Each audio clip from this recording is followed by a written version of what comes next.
Hello and welcome to the Bowling University studio from the International Bowling Campus in Arlington, Texas. Welcome to the Profit Break. If you're joining us for the first time, we're glad you're here. Give us 15 minutes and you'll be well on your way to improving yourself and your profitability. So if you're going to run a successful game room, it's crucial to understand and monitor several key metrics. Mastering these will ensure your game room provides fun, value, and lasting memories for your guests while maintaining a healthy bottom line for your business. On today's episode, we'll discuss the importance of setting and monitoring cost of goods percentages. This core metric is vital for your game room, and understanding its impact on the guest experience and profitability is really essential to your success. So let's jump right in and talk about the redemption cost of goods. Before we do that, remember what we've talked about before. There's really 5 key things in running a great game room. There's a whole bunch more, but there's 5 key things. At the center of it all is your guest. Everything you do, all the decisions you make, the percentages you put in place are all about who your guest is. So understanding your guest is crucial. After that, the games that you select, the games that you have, the settings on those games, again, is all about your guests. So it's important you have the games that meet your guests' needs and expectations and wants, okay, if you're going to keep them in there. Then you have to start setting up your systems. The very first thing we talked about was setting that point value. How much is 1 point that comes out of a game? Or if you're still using tickets, how much is 1 ticket? And we talked about what's the industry standard is a penny. Typically, that's what I use because it's simple. Okay. After that, you're using that point value to help determine what your payout percentages are going to be. Different types of redemption games have different types of payout percentages. So we talked about what that should be, what those ranges are. So it depends if you've got something like a skee ball or you've got a quick play game. It varies. Important thing, remember, was the bottom line that payout percentages had to meet your target, your goals. Okay, the last thing we're going to talk about that really is of those 5 key things is cost of goods. So this all rolls into the cost of the product. Okay, and what is the product in this case that we're talking about? It's the prize zone, it's the redemption prizes. It's important to remember that the redemption machines drive the game room, and the prizes drive the redemption machines. Okay, so you don't want to get greedy when you're talking about how much you're going to charge for the prizes. You want to make sure that you're delivering good value. Okay, because if you try to overprice them, if you try to make extra money, your guests are going to notice it. You're going to be at a competitive disadvantage. So you want to find that sweet spot for your cost of goods. Okay, but first, what is it? Very simply, it's just the cost of the product in exchange for monetary value. That's all it is. I'm giving you some kind of monetary value, and in return I'm getting a product, and that product has a cost to you. So really the way to think about it, if you know food and beverage, think about food and beverage, or think about retail. It's the same thing. The only difference here with food and beverage or retail, you're usually giving cash. Okay, here it's points, but those points have a value. You have set a value. If you set a value of a penny a point, you have set your game room monetary value. That's your cash. Okay, so those points have a value. So you want to think of them like cash.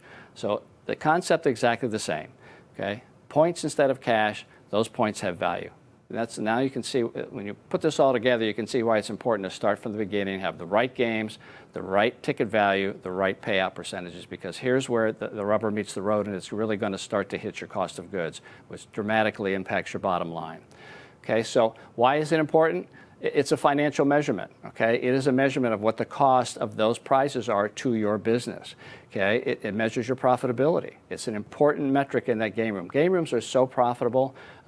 Payroll and your cost of goods are going to be your 2 highest expenses. That you really have to keep an eye on both of those. And it's also a measure of value to the guests. You don't want it to be too low. If it's too low, that means you're not giving enough back. If you're not giving enough back, you'll have people that are walking out not being satisfied with what their experience for that day. And there's many stories of me talking to people that had a great time until they ended up leaving and seeing the bill and seeing what they walked out with. Okay, make sure it's of value to them. So lower isn't necessarily better. Depends on who you are and where you are. High isn't good either. If it's too high, then you're giving back too much and you're hurting yourself. You're hurting your bottom line. Okay, so there is a spot you need to be. You need to know what that is, and you need to try to stay within there. So that's why it's important. What's the right cost of goods? Typically you'll find in the industry 18 to 22 is a range where most Most FECs are, but it depends. It depends on you. It depends on where you are. It depends on your brand and with guest experience that you're delivering, and it depends on the competition. Okay, for instance, if you're in a resort or you're in a tourist area, they're probably going to run a lower cost of goods because your guests aren't coming back over and over again. If you're in a highly competitive situation, you might have to give a little bit more. Okay, so really it all depends on who you are. If you're in a FEC that your guests are really experiential, then you might be able to charge a little bit more and have a little bit of a lower cost. If it's a value-driven customer, the opposite. Okay, you're not going to be able to charge as much and you're going to have a higher cost. So really you have to understand who you are, what your business is, and who your guest is. Remember, again, that drives all of your decisions. Okay? A great resource for what is the right value is talk to your merchandise providers. Okay? They'll give you some great insight into what they see nationally, and they could probably tell you market-wise about what it is too. And oftentimes they'll have systems set up for you that will say, here's what you need to charge to get this. So use your merchandise provider. They're a great resource. So that's what it is. That's a range you could be. Now, what do you need to do to calculate your cost of goods? Very simple. Nobody likes to do it. It's very tedious, but you have to take an accurate, regular physical inventory, and that means counting everything. Counting, weighing, whatever it takes, you have to count everything. Nobody likes doing it. Once a month is probably the typical. The busier you are, the more often you do it, but once a month oftentimes is probably the most typical I see out there. But it means counting everything that's in there. So you have to count it all. It has to be accurate. Okay, you have to make sure you have the current product costs that are in there. And your card systems are a great way to do that too. A lot of stuff is electronic now and digital. It'll update those for you. Okay, you're going to need the counts. So you need a beginning count of your inventory, which is the ending from the last period. And you need your ending count, which you count it, and then you need your purchases during that period. So you're looking at a period in time. If it's a month, everything has to correspond to that month. And then you need the sales, you need the revenue. The redemption games only, and you only want cash. Okay, remember when we talked about payout percentage, you were looking at cash and bonus cash because that's a reflection of how much that game was played. But when you're doing cost of goods, now you're talking real cash. So you don't use bonus cash, you only use real cash. So what is the redemption game revenue cash? Those are the four things that you need to get your cost of goods. So doing the math, okay, and again, a lot of systems will do this for you, but it's important that you understand where it comes from and how to do it. But you need the beginning inventory. Like I said, the beginning inventory is your last period's ending inventory. In this example, was $10,000. So our beginning inventory was $10,000. Over the month, because we're doing a monthly inventory, we purchased $1,500 in product. Okay, our ending inventory from our count was $9,000. So those are three numbers that you need to get a big piece of the puzzle. My beginning, my purchases, and my ending. So take the beginning, add the purchases to it, subtract the ending, and you're going to end up with how much inventory you went through. It's usually called inventory sold. Doesn't necessarily mean you sold it. Some of it might have walked out the door. Some of it might have been defective, but that's the inventory that you went through during that period. In this example, we sold or used $2,500. So you've got half the equation right there. Okay. The other half of it is now you're going to consider your income. So the inventory sold was $2,500. Okay, we're going to divide that by the redemption revenue. Again, cash only, and our revenue during that time was $12,500. And that equals a 20% cost of goods. Okay, that's how you get it. That's how you do the math.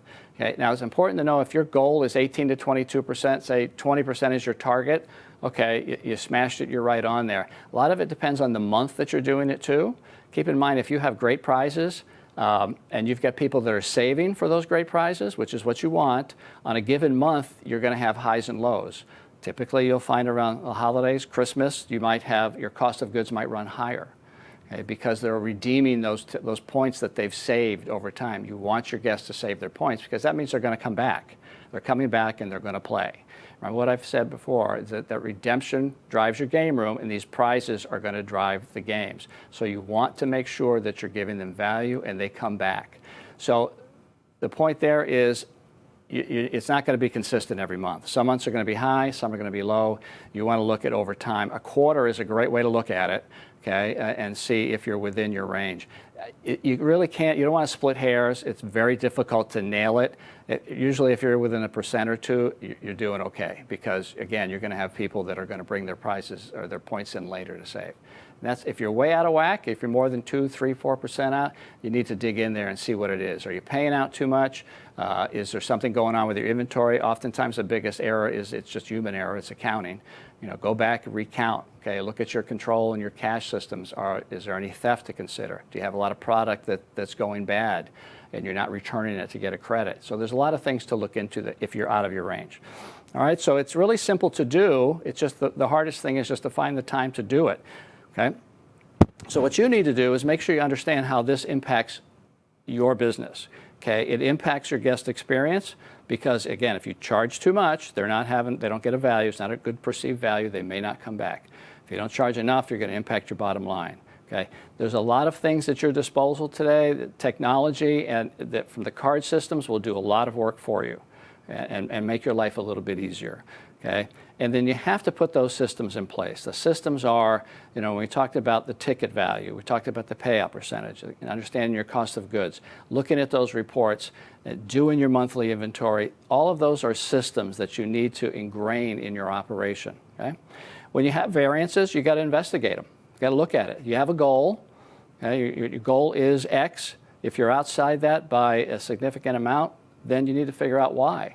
Okay, the more often you do that inventory, if you're doing it once a month, you're going to find the problem quicker. If you wait to do it 3 or 4 months, you've got 3 months of revenue out the door and cost out the door. So it's not a good thing. The more often you do it, the better off you're going to be. Okay, and then finally, don't forget these 5 key things. Your guest is the center of it all. You want them to win. You want them to have a good time. You want them to walk around your center with those prizes. Hopefully there's something they won that's got your logo on it or something. They take it home. They remember they had a great time. It's all about you just delivering fun, great memories, a good value.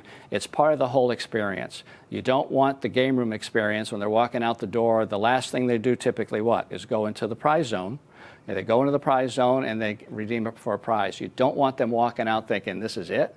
They might have had a great time. They might have had a great meal. They had fun bowling. They had fun in the game room, and they walked out with this. That's the last thing they remember. You don't want that. You want to make it a great experience. Okay?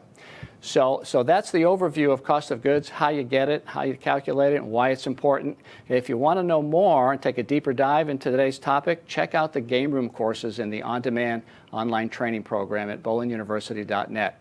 Plus, the courses have some helpful templates in the resource section for you. If you're ready to start improving your profitability, you can reach us anytime at education@bpaa.com. As we wrap up another edition of the Profit Break, remember that when your focus is on growing people, people will grow your business.